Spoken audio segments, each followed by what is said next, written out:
You wake up in the dark. Not the poetic kind of darkness either. Not that gentle, dreamlike darkness before the dawn nonsense people write in journals they never finish. No, this is a heavy, clammy, aggressively medieval kind of dark.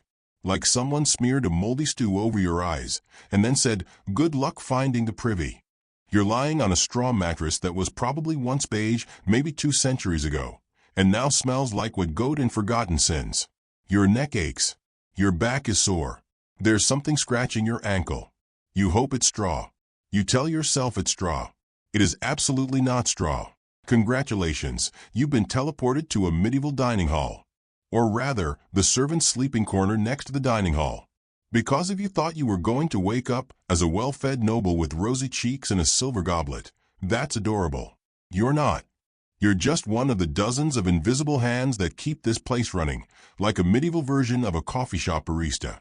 Except you don't get tips, or breaks, or hope, before we shuffle you toward your morning ordeal, which, spoiler alert, includes a lot of bread and a very awkward lack of forks. Take a second to adjust to this brave old world. And while you're blinking at the flickering torchlight and mentally preparing to eat something that looks like porridge but tastes like sadness, I've got a quick request. If you're still awake and even remotely enjoying this slow spiral into historical misery, maybe consider liking the video and subscribing to the channel. Not out of obligation. Only if you genuinely like what I do here. These lovingly detailed descents into dusty discomfort. Also, let me know in the comments what time it is for you and where you're tuning in from. It's honestly my favorite part of this job, watching people from around the world say things like 1:14 a.m. in Chicago or 4 p.m. in New Zealand, and I'm already horizontal. Anyway, back to your breakfast. Or, what passes for breakfast. You shuffle into the hall. It's cavernous. Not in a majestic great hall of Hogwarts sort of way. Think more slightly haunted barn meets damp stone rectangle. The air is cold enough to make your breath visible, and someone just walked past carrying a pail of what might be water, or ale, or thing soup. They didn't tell you. They don't have to. You don't ask questions, not unless you want a clump of barley thrown at your face. The hall is lined with long wooden tables, each just slightly sticky in that way unvarnished medieval furniture always is. The scent of old wood mingles with the tang of spilled ale, boiled cabbage, and about 3 centuries of flatulence. Somewhere nearby, someone is spitting into a handkerchief and muttering about St. Bartholomew. You nod respectfully. You do not make eye contact. So here's the setup. This is a noble household. Not the fanciest, not the poorest, just your standard mid-tier feudal nightmare. The lord of the manor has a beard that's probably hiding at least one secret marriage, and the lady of the house enjoys embroidery, mild witch paranoia, and reminding everyone that she's descended from Charlemagne. She isn't. Meals are a big deal here. But not for you. No. You, dear listener/peasant avatar, are here to serve. To scurry. To make sure that when Sir Geoffrey the moderately relevant wants his eel pie heated just so, someone's already sweating over a fire in the kitchen. And oh, the kitchen. It's not just a room. It's an ecosystem. A living, steaming, hissing cauldron of terrible decisions and highly flammable architecture. There's a fireplace large enough to roast a boar, which, on holidays, you might. But today it's mostly occupied by pots. So many pots. Blackened, bubbling, soot-covered cauldrons of barley, onions, turnips, and something that might be pigeon. You don't ask. You stir. And always, always, there's bread. Huge, dense, suspiciously sharp loaves of bread that could probably double as blunt weapons in a tavern brawl. This is trench bread, a staple of the medieval table. You don't eat off plates here, not really. You eat off thick slabs of stale bread called trenchers, which are meant to soak up grease and sadness. Sometimes the bread is eaten after the meal. Sometimes it's given to the poor. Sometimes it just sits there until the mice unionize. Now, you're probably thinking, but where are the spoons? The knives? The forks? Ah, sweet summer child. Forks are barely a thing. They exist, in theory. But to many Europeans, they're still a bit scandalous. Like, why would you use a pitchfork to eat? Are you French or just unholy? Kinda scandalous. Spoons are around. Sure, mostly for soups and stews, and knives, well, everyone's got a knife. You bring your own. It's like medieval BYO cutlery. So you serve.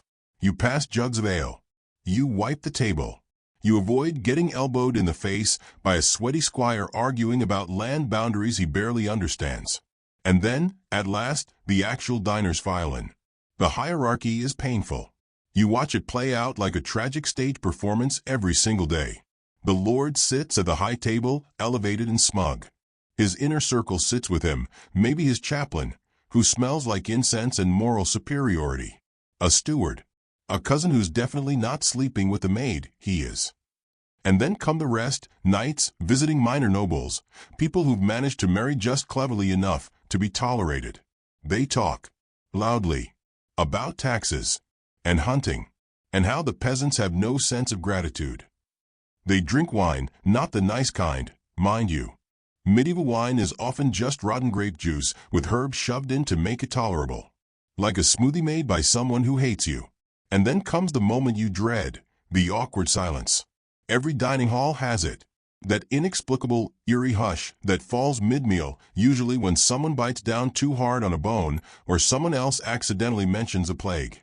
It's brief, but it stretches, a long, uncomfortable pause filled only by the sound of chewing, the clink of knives, and one guy coughing into his elbow like he's hiding a small demon.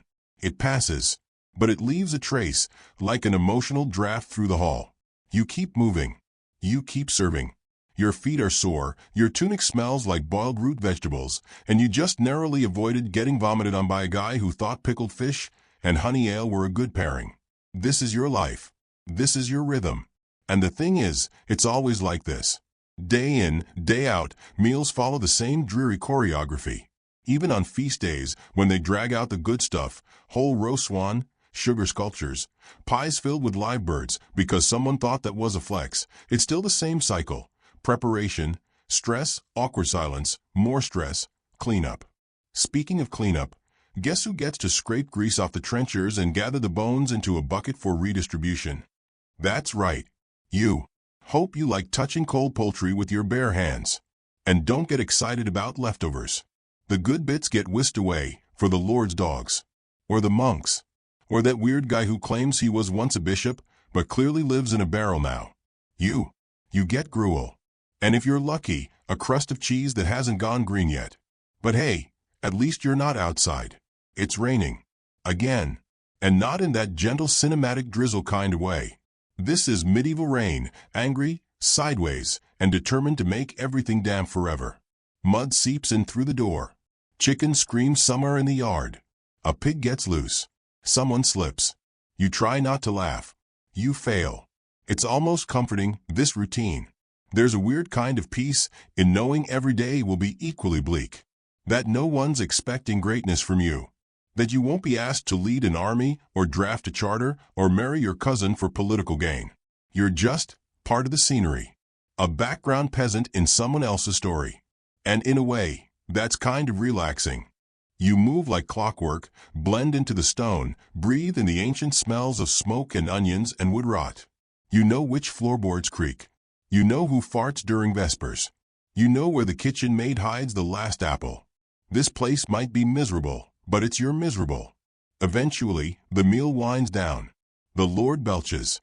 Someone recites a bad poem. The chaplain mutters a blessing with the enthusiasm of a mun who hasn't slept since Lent. People drift away. The awkward silence lingers, like smoke. And you, dear listener, sweep it all up.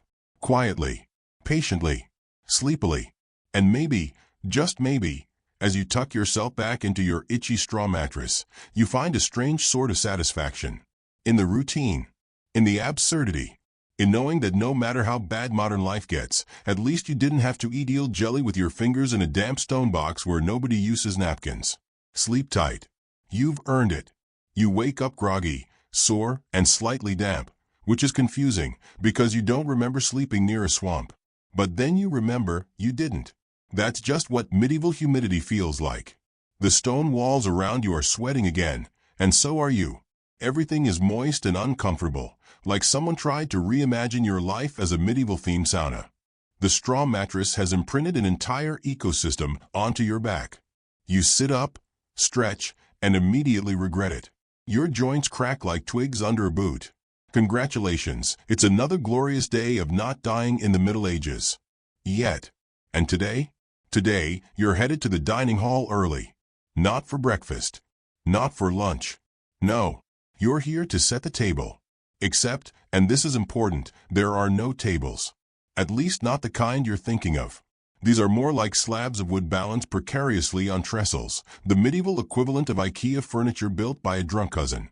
They get assembled and disassembled daily, like folding chairs for a family reunion that never ends and no one enjoys. You heave one of the heavy boards into place and immediately get a splinter. Of course. You suck on your thumb and stare blankly at the soot-streaked walls while your brain boots up. Let's talk about the setup. It's deeply hierarchical, because of course it is. Everything in this world is a complicated, anxiety-inducing dance of status, ceremony, and unspoken rules that only seem to apply when it's inconvenient for you. The Lord sits at a high table, up on a raised platform, because medieval people love two things, superiority and bad spinal posture. You start placing the trenchers. Remember those? The stale, plate-shaped bread platforms? They're back. And somehow even stiffer than before. You drop one on the table and it makes a sound that implies it could be used in self-defense. You follow that with some cups. Made of wood. Or maybe horn.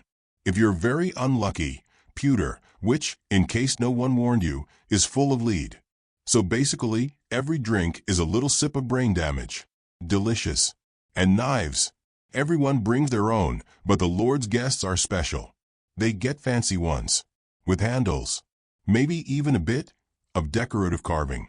You try not to stare too hard at them. You haven't held a clean blade in weeks. The dining hall fills slowly with servants, cooks, and that one monk who always seems slightly too enthusiastic about preparing eel. You're not sure where he came from. You're not sure why he's here. He doesn't talk much.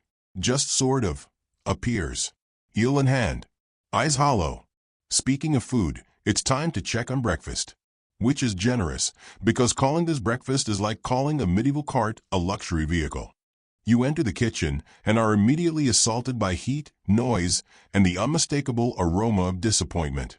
Today's menu features a mush made from barley, oats, and the slow erosion of your dignity. Salted fish, which tastes exactly like licking the bottom of a dock. Ale. For breakfast. Because water is still more of a gamble than a solution. The cook hands you a wooden spoon and points to a pot, so big it could double as a bathtub. You start stirring, carefully, because there's always a chance something inside the pot is alive. Or was, recently. Or has unionized with the other ingredients into a sentient, angry stew. And then, just as you're settling into your role as human ladle, there's a shout from the hall. Guests. Early ones. This is where things get interesting. Because a medieval dining hall isn't just a room. It's a stage. And everyone in it is painfully aware of their role. You're an extra. Background character. Possibly a tree. You don't speak. You don't look anyone in the eye. You just keep the illusion alive. The guests arrive with fanfare and muddy boots. Cloaks are thrown aside, and you see more than one wine-stained tunic that suggests someone got into the mead early. You nod. Respect. And then, the Lord arrives. Late, on purpose. He strides in like he invented furniture, beard impeccably combed, belt aggressively tightened, with that look that says, I haven't worked in 20 years and I'm still tired. Everyone rises. You do not, because you were never sitting. Your knees ache anyway. The seating arrangement is a drama unto itself. Rank determines proximity to the high table. No one wants to be near the fire, it's smoky and unpredictable. No one wants to be near the door, drafty and adjacent to pigs. So the middle fills first. You pour ale. You fetch trenchers. You pretend not to hear the guy asking if the fish is less salty than last time. Now the room begins its descent into structured chaos. A steward reads aloud. Not from a book, from a list. It's the menu. Or maybe the guest list. You're not sure. It's all Latin and mumbling. Someone tries to whisper a joke. Someone else coughs dramatically. A dog enters the room and is ignored completely. The first course is served. It's soup, or broth, or something between those two things, with the consistency of warm regret. There are floating bits. You do not ask what they are. You hand it out in wooden bowls and watch as guests tear off bits of trencher to soak it up. The noise of slurping begins, and it is symphonic in its horror. And then, just like yesterday, the awkward silence creeps in again. This time it's triggered by a debate over land inheritance. Someone mentioned a cousin who went missing during the Crusades, and now everyone is trying very hard not to imply anything treasonous. The silence is heavy, oppressive, like a quilt made of tension and unresolved family feuds. Eventually, someone sneezes. Loudly. Everyone breathes again. The meal continues. Course 2, meat. Or something shaped like meat. It's been boiled, because everything is boiled. Even the things that shouldn't be. You once saw a perfectly decent apple get boiled. You're still recovering emotionally. The meat is gray. That's not a joke. That's just its color. Possibly mutton. Possibly goat. Possibly a very unlucky deer. It comes with leeks, onions, and the overwhelming feeling that you are slowly becoming part of the kitchen staff through osmosis. Someone asks for mustard. You pretend not to hear. There's conversation, yes, but it's not fun conversation. It's medieval conversation. Which means people are trying to one-up each other with tales of famine, pestilence, and property disputes. One guy starts describing a pig he saw give birth during a thunderstorm. He won't stop. You consider fleeing. But you don't. Because someone needs more ale, and that someone always needs more ale. By the time the third course hits, something sweet, possibly made from spiced fruit and regret, the guests are visibly bloated. Everyone's slouching. Someone is unbuttoning their belt under the table. One knight is asleep. The chaplain is humming. The eel monk is back. You don't remember seeing him leave. And still, somehow, there is no music. That's the part no one tells you. A medieval feast sounds glamorous. But there's no background music. No lutes, no harps, no gentle viols playing softly in the background. If there's music, it's loud and weird and performed by a guy with one eye and a juggling chicken. Most of the time, though, it's just chewing and burping, and the occasional psalm mumbled off-key by someone who once trained as a choir boy and now drinks professionally. Eventually, the Lord stands. Everyone freezes. He raises his cup. It's time for the toast. Except, plot twist, the toast is 38 minutes long, includes 4 unrelated biblical references, and ends with a Latin phrase no one fully understands. There's polite clapping. You blink rapidly to stay conscious. And then, it's over. Not the whole day. Just the meal. Which means now you clean. And I hope you weren't planning on napping, because you're on dish duty. And no, there's no sink. There's a basin.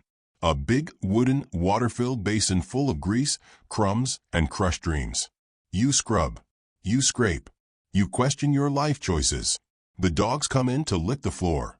You let them. They're doing their part. One licks your shoe. You thank him. And finally, you sneak outside for a breath of air. The sky is gray. Always gray. The ground is muddy. Always muddy. Your shoes, well, they were never really shoes. More like leather bags with string. But the breeze is nice. And for a moment, you forget that you live in a world with no forks, no deodorant, and no concept of basic dental hygiene. You just breathe. Because tomorrow, you'll do it all again. The same awkward silences. The same lead cups. The same eel monk. And somehow, weirdly, that's comforting. You wake up to shouting. Again. It's not aggressive shouting, at least, not yet. It's more of a morning chant of passive-aggressive discontent. Someone in the courtyard is yelling at a cow, and someone else is yelling at the first guy for yelling at the cow. You sit up and blink into the darkness because the sun isn't up yet. Which means, of course, it's time to get moving. Welcome back to the noble yet staggeringly uncomfortable experience of communal medieval dining, where breakfast is optional, hierarchy is mandatory, and no one is really sure what they're chewing half the time. Today, you're being assigned to the server station, which is a glamorous way of saying you'll be standing silently at attention near the high table while trying not to sneeze on the Lord's bread. The halls are still echoing from last night's feast. Or maybe that's your imagination. It's hard to tell when everything echoes all the time because you live in a stone box designed for maximum echo and minimum insulation. You shuffle down the corridor, stepping over a dog, under a hanging pheasant, and past a monk snoring beside a barrel. You do not question it. As you enter the great hall, you're hit by a wall of smell. Again. It's part smoke, part sweat, and part the lingering soul of 10 different meats that never quite left. Someone is already trying to relight the fire pit in the center, and by trying, we mean failing. The fire pit, like most things here, works when it wants to and actively resists when it doesn't. Your job today is attending the dais. That's a fancy way of saying standing nearby and hoping no one asks you a question you don't know how to answer. It's like being a medieval intern, except instead of coffee, you carry goblets. And instead of feedback, you get yelled at in Norman French, which you barely understand. So before we go further into this chaotic choreography of class and cuisine, take a second, breathe in through your nose, not too deep, because the eel monk's cloak is still drying nearby, and out through your mouth. If you're still here, still listening, still somehow not horrified into fleeing, maybe you're enjoying yourself. In which case, I gently encourage you to subscribe, give the video a like, and let me know in the comments what time it is where you're watching. I always find it strangely delightful to learn who's winding down in Sweden and who's lying awake in Des Moines. Back to it. As you take your post beside the Lord's seat, which is just slightly more ornate than everyone else's, like a medieval VIP booth, the guests start trickling in. It's not technically a feast day, so the dining hall is filled with a slightly more down-to-earth crowd. Fewer titles. More elbows on the table. Still, the rules of behavior are etched in the social concrete of everyone's skulls. No speaking out of turn. No reaching. No slouching. No smiling, unless it's sarcastic or vaguely threatening. The lower tables, down near the back, far from the dais, fill up first. These people are merchants, stewards, lesser knights, and the occasional bard trying to talk their way into free food. You watch one of them pull out a badly tuned lute and strum it once, mournfully. No one asks him to continue. A bell rings. Not a dainty little tea bell. A giant, ironclad thing that sounds like an alarm for incoming dragons. It signals that the meal is beginning, and with it, the ancient ritual of trying not to offend anyone more important than you, which is basically everyone. The steward makes the sign of the cross, mutters a blessing, and then steps back. The food is brought in. First, the bread. There's always bread. It's dense, dry, and about as digestible as a brick in winter. Someone makes a joke about how you could use it to build a house, and someone else immediately one-ups them by saying the bread is the house. Laughter. Sort of. Then silence again. Next, broth. Always broth. This one's chicken. Or maybe rabbit. Or maybe just very optimistic water with something dead floating in it. It's ladled out in uneven portions. The people near the center get slightly more. The people near the edge get slightly less. You, of course, get none. You're here to stand and look invisible, remember? That's not sarcasm. That's genuinely your job. Servers are meant to fade into the stonework, to anticipate needs without being noticed. If someone sees you, you failed. If someone acknowledges you, it's usually to insult you. If someone thanks you, report them immediately. They're either a time traveler or deeply unwell. As the meal continues, the conversation flows and stops and starts, like a medieval watermill with a rat stuck in it.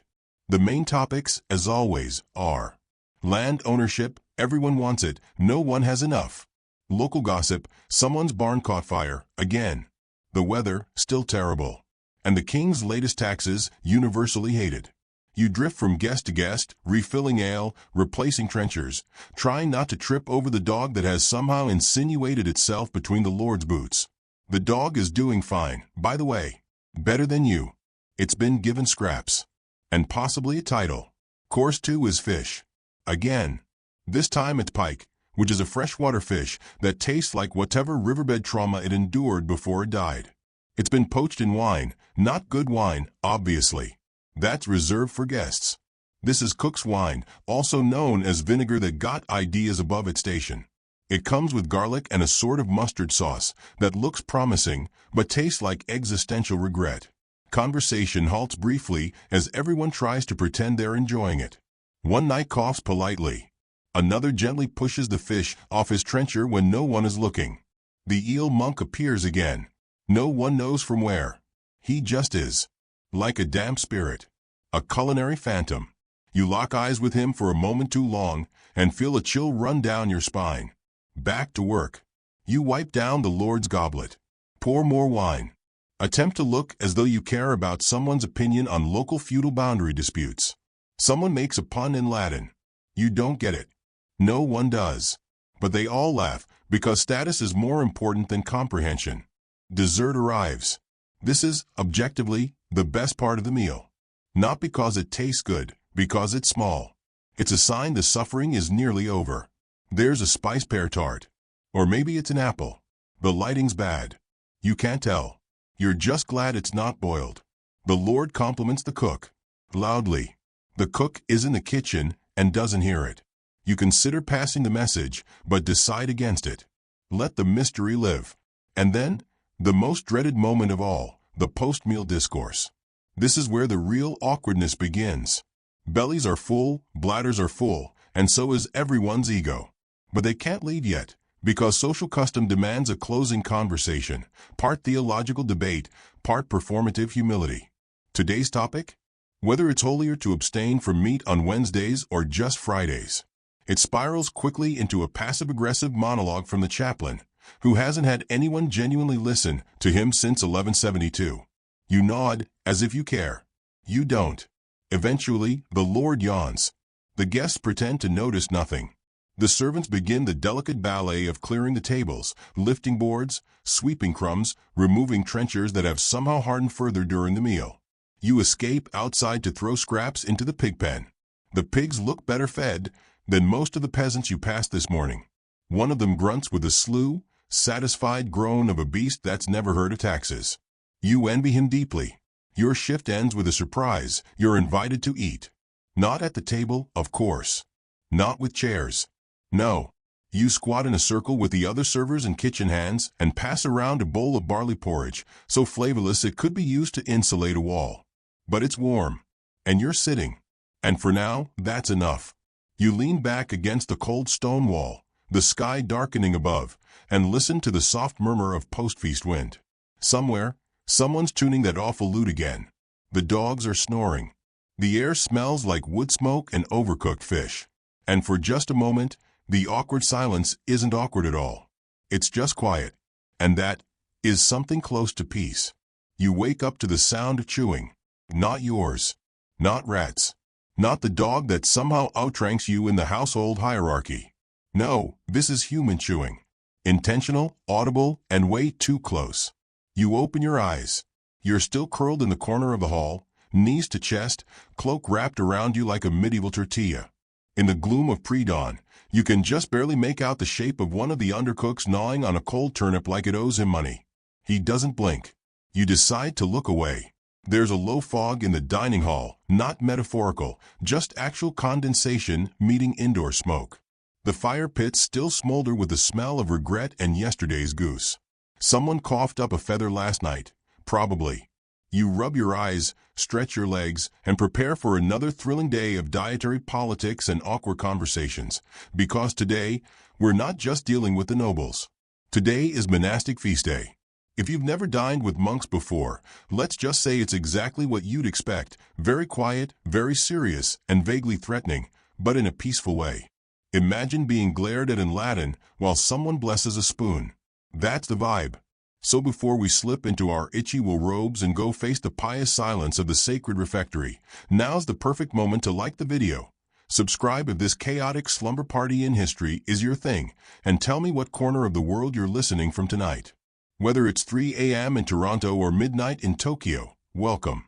May your mattress be softer than a medieval bench. Now back to the delicious despair.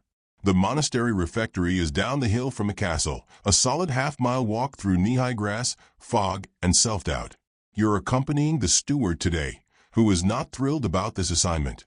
He spent all morning complaining that the monks never laugh at his jokes, never eat enough, and never serve wine that doesn't taste like fermented sadness. You trudge beside him in silence, occasionally swatting gnats. The monastery appears out of the mist like a judgmental mirage, all dark arches and unwelcoming geometry. A bell tolls exactly once. It's not a welcome. It's a warning. You nod in reply, just to be safe. Inside the cloister, everything smells like candle wax, humility, and mildew. The monks glide past, hands tucked in sleeves, eyes either closed in thought or just trying to avoid making eye contact with the outside world. One of them has been fasting for 3 days and looks like he's in active negotiations with God. The refectory itself is stunningly plain. long wooden benches, a stone floor, a single crucifix, a single, massive book chained to a podium, presumably so no one steals the only thing that passes for entertainment around here. And silence. Always silence. Unless you're the reader. Yes, because monks, never ones to let a perfectly good moment of digestion go unburdened, assign one poor soul to read holy texts aloud during the entire meal. This is supposed to be uplifting, but let's be honest, it mostly sounds like guilt being sprinkled over your broth. Today's reading is the letters of Saint Jerome. Nothing says bon appetit like ecclesiastical complaints about heresy in the 4th century. You take your place at the edge of the room with the steward. You are, as always, not supposed to be seen, or heard, or exist, really. You're like the furniture, just slightly warmer and with better knees. The food arrives. It's gray. That's not a joke.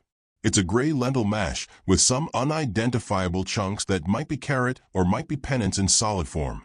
It comes with a hunk of coarse bread, no butter, and a cup of weak ale that tastes like someone described hops to a bucket of rainwater. No one chews loudly. No one speaks.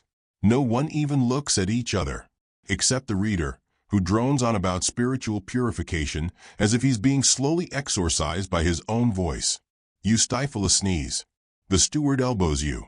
Sneezing is apparently a sign of spiritual weakness. You'll be fasting tomorrow. Congratulations. At one point, a novice drops his spoon. It clatters to the floor like a war drum. Every head turns. The room collectively stops breathing. A monk raises a single eyebrow. The novice stares at the ground and contemplates leaving his body. You wonder if you should applaud, but decide against it. The rest of the meal is uneventful in the way that only enforced ritual silence and bland gruel can be. After about 30 minutes, a bell chimes. Everyone stands. Everyone bows. Everyone leaves. Like they've rehearsed this since birth. Back outside, the steward exhales as if he's been holding it in since Lent. They're a fun crowd, he mutters, wiping his brow with a sleeve that smells like salted pork. I once saw Brother Thomas beat a man with a fish for sneezing during Psalms. You nod. Nothing shocks you anymore. Back at the castle, the great hall is preparing for a different kind of feast, one with music, conversation, and, God help us, poetry. Because tonight, the local baron's minstrel is performing a new epic. You groan inwardly. The last epic lasted 4 hours and involved 3 characters named Elan, 2 magical swans, and a subplot about cheese taxes. You are still recovering. The minstrel arrives early to tune his lute. You already hate him. Meanwhile, the kitchens are in absolute chaos. Chickens are being plucked. Spices are being hoarded. Someone is attempting to make a pudding using actual suet and hope. A small child is peeling onions while crying, which the cook insists is just good technique. You're back on serving duty tonight. Again. Which means standing. Again. Silently. Again. Only this time, the awkwardness level is dialed up to 11. Because instead of the structured misery of monastic meals or the rigid etiquette of noble dining, this is a cultural night. That's medieval code for everyone pretends to have a good time while secretly hating every minute. The baroness claps politely. The poet bows. Someone behind you mutters, "Here we go." And then it begins. The poem is titled The Lament of Sir Giaffro. You immediately regret your life choices. It begins with a moan and ends nowhere near soon enough. There are metaphors about falcons, dreams, rain, and longing. Lots of longing. Unspecified, directionless longing. You pour wine into a goblet and seriously consider drinking it yourself. But that would be bad form. So instead, you space out. The voice of the bard becomes a sort of sonic wallpaper, and not in a good way. There's applause. Then silence. Then more food. At this point, nobody's really hungry. It's all performance now. Eating is social ritual. Peacocks. Pastries. Mystery pies. Someone claims the custard is cursed. You choose not to investigate. Midway through dessert, the minstrel announces his second piece, a comic interlude. The silence in the room becomes weaponized. No one wants this. No one asked for this. But it's happening. The joke involves a miller, a nun, and an unfortunate misunderstanding involving trousers. You stare at the far wall and try to astral project. And then, just when you think the night will never end, a miracle. The fire sputters. The bard drops his lute. A dog starts barking. A gust of wind slams a shutter. The steward stands. "Well," he says, too loudly. "That was unforgettable." The hall empties in record time. You help stack the benches, wipe the tables, sweep the crumbs. Someone has spilled something sticky near the dais, and it smells like cloves and despair. Outside, the stars are finally out. The wind is cold. Your knees ache. But the silence, the real kind, returns. And for the first time all day, it's the good kind of quiet. Not enforced. Not awkward. Just still. You sit on the back step of the great hall. The firelight flickers behind you. The castle snores around you. And somewhere out in the dark, a night bird sings. You don't know what kind. But it doesn't matter. You close your eyes. And let the silence carry you. You wake up to the sound of arguing. Not a full-on shouting match. Mind you, just a low, grinding argument simmering beneath the stones of the castle. It's the kind of argument that smells like burnt stew and broken promises. You rub your eyes and remind yourself, this is medieval dining. Not just eating, but a full contact sport with a lot more passive aggression and a lot fewer napkins. Today, you are an invisible ghost haunting the castle's great hall during one of the most thrilling medieval pastimes, the awkward banquet. So before you get cozy with your blankets or whatever modern sleep aid you prefer, take a quick second to smash that like button and subscribe if you're into this sort of uncomfortable nostalgia trick. And hey, why not drop a comment about where you're tuning in from? The weird little time pockets where history and sleep collide are my favorite places to visit. Back to the banquet. The Great Hall is already packed by the time you arrive. Tapestries hang on the walls, faded and dusty, depicting heroic battles that everyone here is way too tired to remember clearly. The long tables groan under the weight of tankards, trenchers, and the occasional stray chicken bone. Everyone is dressed in their finest, well, as fine as wool and linen can get when you're using them daily, as bedding, pillow, and sometimes lunch. There's the lord of the manor, puffed up in his furs, looking like a particularly ornery bear. The ladies in attendance wear skirts that double as small tents, and the knights look like they just rolled out of the forge, armor creaking and faces smeared with soot. You are, as usual, somewhere near the floor, moving between legs and chairs, refilling goblets with ale that tastes suspiciously like watered-down regret. The menu today is a real highlight: boiled beef, which is to say, beef that has been dunked in hot water until it resembles something vaguely edible, a side of cabbage that smells like a graveyard, and bread so hard it could break a sword. But the main course isn't the food. Oh no, it's the conversations. You catch snippets as you pass by. Did you hear about the tax on hens? They say it's to fund the King's War, but I think it's just an excuse to make us poorer. I'd rather pay the tax than eat another one of these boiled cabbages. The blacksmith's daughter is with child again, and no one knows by whom. You nod silently. This is the medieval version of the group chat you never wanted to join. Midway through the meal, the Lord stands up. Silence falls like a stone. This is important. He clears his throat, which sounds like a small animal being strangled. "My friends," he begins, "tonight we feast as the good Lord wills. Let us eat and drink and forget the troubles of the day." There's polite applause. Or maybe it's just people clearing their throats. Hard to tell. You watch as a tray of roasted birds, pigeons, probably, makes its way across the table. The smell is surprisingly decent. You nearly forget you're supposed to be invisible and take a bite. Then you remember your place and swallow quickly. As the meal progresses, the awkward silences stretch longer than the king's tax list. People glance at their neighbors, hoping someone will say something to break the ice. Someone's elbow accidentally knocks over a tankard. The spill spreads like a medieval oil spill, and the smell quickly overpowers the roasted pigeon. Suddenly, a bard stands and begins a song. It's about a knight who lost his horse, his honor, and possibly his mind. The song drags on for what feels like a century, with verses that rhyme poorly and a chorus that no one wants to sing along to. You watch the guests' faces, noting the polite smiles that don't reach their eyes. The Lord taps his fingers impatiently on the table. The ladies exchange subtle glances, and the knights try not to yawn. By the time the bard finishes, you're convinced the only reason anyone applauded was to signal the end of the ordeal. Dessert arrives, a mushy concoction of boiled fruits and honey, sticky and sweet enough to glue your teeth together permanently. Someone mentions that it's better than last time, which is the medieval equivalent of calling a plague mild. As the meal winds down, the guests begin to shift in their seats, preparing to leave. But the Lord insists on a final toast. Glasses are raised, and the hall fills with murmur to the king, to the land, and the occasional to better food next time, which is met with nervous laughter. You, meanwhile, are already counting down the seconds until you can escape to the kitchen and the relative peace of barley mush and solitude. Outside, the night air is cold and fresh. You take a deep breath, grateful for the silence that falls over the castle once the last guest disappears behind the heavy wooden doors. And as you sit on the steps, watching the stars blink lazily overhead, you realize that the awkward silence of medieval dining halls is perhaps the most honest thing about this strange, dusty world.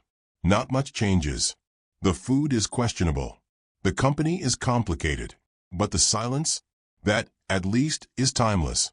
You wake up to a sound that's a bit like a wet sock being wrung out, only louder, more repetitive, and somehow coming from every direction at once. Welcome to medieval dining halls during the inevitable cleanup. But before you start dreaming of bubble baths and modern dishwashers, let me assure you, this is not what you think. There's no magical rinse and repeat button here.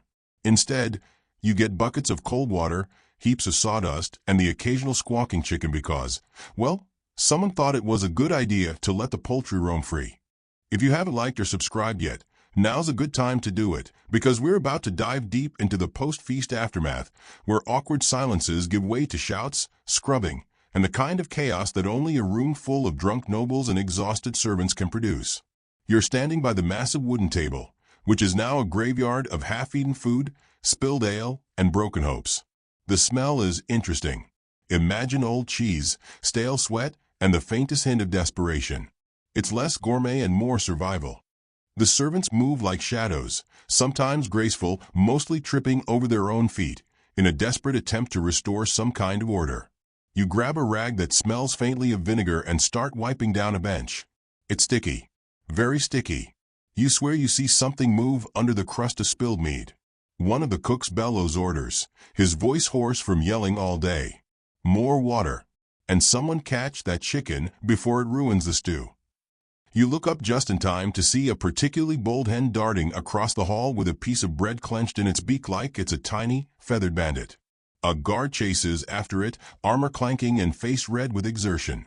Meanwhile, the nobles are, well, they're doing whatever nobles do after they've eaten too much and are too polite to leave.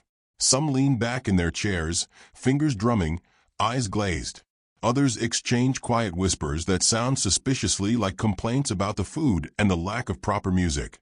One particularly grumpy lord grumbles about the damned peasants who dared to bring a strange vegetable called turnip to the table.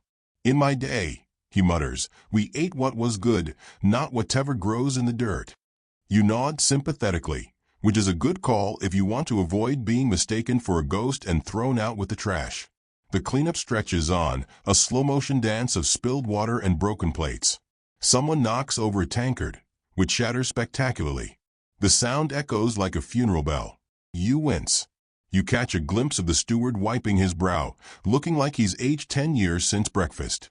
I swear, he mutters, if I survive this night, I'll take up knitting. Knitting, you think, would be a welcome escape. At least with yarn, no one expects you to catch chickens. The cook returns, looking exhausted but triumphant. The stew's still edible, he announces, brandishing a wooden spoon like a trophy. Everyone applauds, or at least, they pretend to. The cook smiles briefly and then disappears back into the kitchen, presumably to avoid the next round of complaints. You sit down on a bench, muscles aching and thoughts drifting. Medieval feasts are a lot of things, glorious, grim, awkward, smelly. But the cleanup? That's where the real history happens, where the masks come off, where the nobles grumble behind closed doors and the servants finally get a chance to breathe, where the silence isn't forced, it's earned. Outside, the moon hangs low, casting long shadows across the courtyard. The last few guests shuffle away, their laughter fading like an old song. You lean back, eyes half closed, and realize something. For all its discomforts, the medieval dining hall is a world of rituals, of rules, of silences that speak louder than words. And maybe, just maybe, That awkward silence is exactly what kept everyone sane enough to do it all again tomorrow. You close your eyes. The echoes of footsteps, the faint clatter of dishes, and the ever-present hum of human misery lull you toward sleep. And as the night deepens, so does the silence. You wake up to the unmistakable sound of scraping chairs and the shuffle of heavy boots. Medieval hallways don't do subtle. It's the morning after a feast, and you're somewhere between "I regret everything" and "when is breakfast?" The great hall, once alive with a raucous symphony of goblets clinking and conversations failing miserably, now lies in a strange sort of limbo. Half-empty mugs stand like sad sentinels beside scraps of bread hardened into weaponized crumbs. The scent is an uneasy mix of stale ale, faint smoke, and the ghost of last night's mystery meat. You're tasked with waking the household. This isn't just knock and say rise and shine. No. It's more like coaxing an army of hung-over nobles, servants, and animals out of whatever dark corners they're hiding in. There's no alarm clock, just you, a bucket of cold water, and the delicate social balance of not offending anyone too much before their first sip of morning grog. As you creep through the corridors, you notice how the tapestries seem less majestic in daylight and more like dusty reminders of everyone's bad decisions. The servants shuffle past you, faces drawn and tired, already planning the day's chores while nursing various stomach ailments. You pass the Lord's chamber, where muffled curses and the unmistakable sound of someone regretting their life choices bounce off the walls. His squire peeks out nervously, clutching a basin of water and a cloth like it's the last hope for survival. The kitchen is already buzzing, but instead of the usual controlled chaos, there's a low hum of complaints and whispered prayers to any deity listening. Breakfast is simple, a gruel of barley and some stale bread. But after last night's festivities, it feels like a luxury. Outside, the courtyard is still damp with morning dew, and the air is cool enough to remind you that medieval heating was, well, non-existent. No central heating, no electric blankets. Just stone walls that suck the warmth out of your bones. You find a quiet corner and take a deep breath, the chill settling into your muscles. The day ahead promises more awkward silences, more questionable food, and the endless dance of medieval social etiquette. But for now, in this rare moment of calm, the castle seems almost peaceful. As you settle into this uneasy quiet, remember to like the video and subscribe if you want more journeys into the beautifully miserable past. Drop a comment with your favorite medieval awkward silence moment, or just say hi. I'm always here, somewhere between the pages of history and the edge of sleep. You close your eyes, letting the soft sounds of the waking castle wash over you. The day has just begun, and the silence, like always, is waiting to be filled. You wake up to the faint, persistent hum of chatter, not the lively buzz of a party, but the slow, grinding drone of people trapped in polite conversation. It's another medieval dinner, but this time you're not just a spectator, you're a participant. You find yourself awkwardly seated at one of those long, creaky wooden benches that seem designed specifically to punish poor posture and encourage fidgeting. The hall smells of roasted meat and damp stone, a scent that's both comforting and vaguely suspicious. Your trenchers, those stale, edible plates made from hardened bread, sit in front of you, topped with a questionable slice of meat that's definitely seen better days. There's no silverware, just your hands, a knife that looks like it was stolen from a battlefield, and a tankard of ale that's as thick and dark as regret. The people around you are noblemen and women, their faces a mixture of boredom, hunger, and the desperate hope that someone, anyone, will start a conversation that doesn't involve politics or whose horse is faster. Spoiler alert, no one will. You take a bite, the meat chewy and tough, like it's resisting your every attempt to enjoy it. The silence stretches. It's heavy and awkward, filling every corner of the room like a bad smell. No one dares break it. Finally, a bard is wheeled out, lute in hand, to save the evening with a song. The melody is mournful, and the lyrics tell of lost love and battles long past. You watch as faces soften, some even smile, briefly. But then the song drags on, and the mood sours.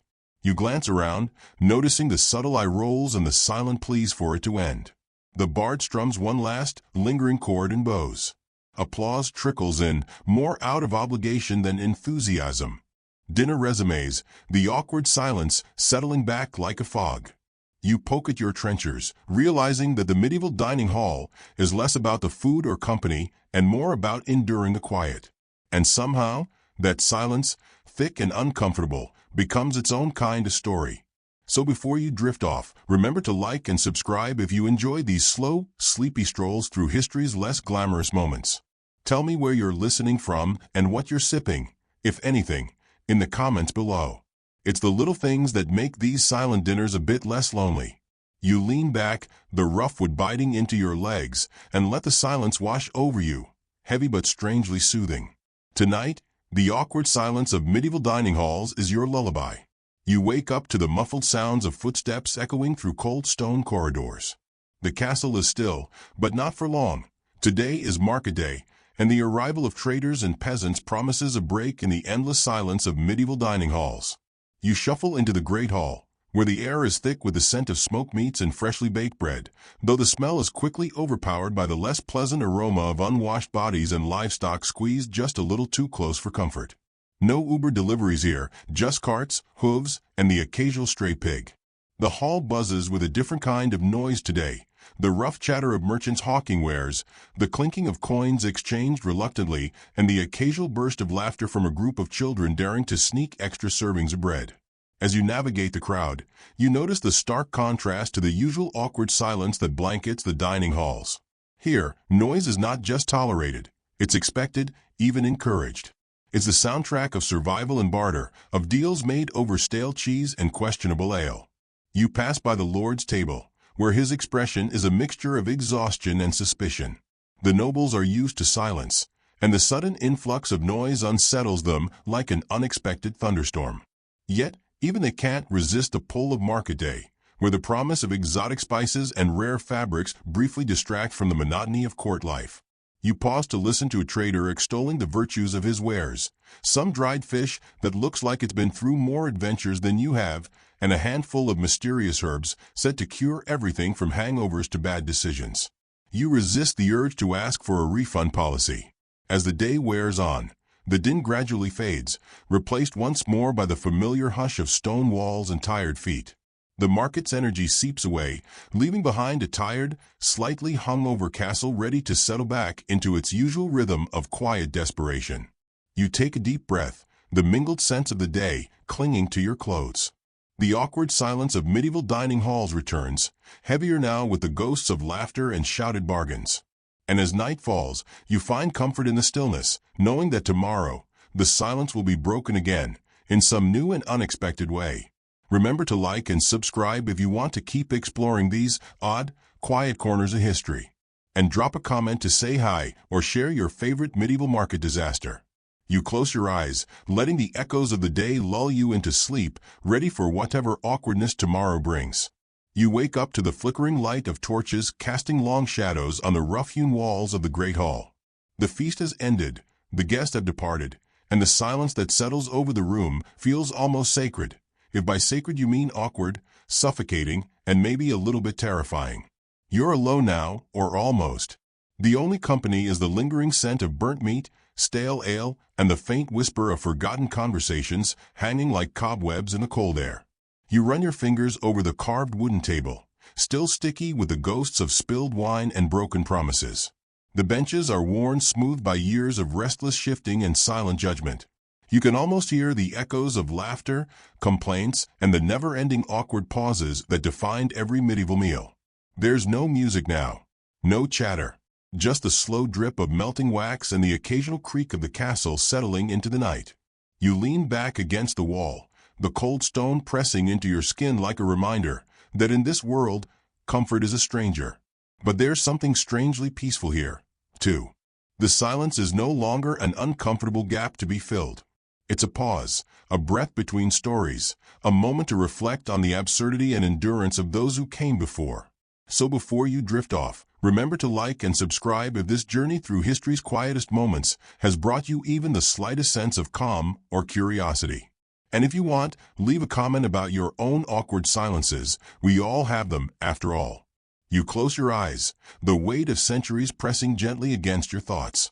The awkward silence of medieval dining halls is your lullaby now, a slow, steady hum that carries you softly into sleep.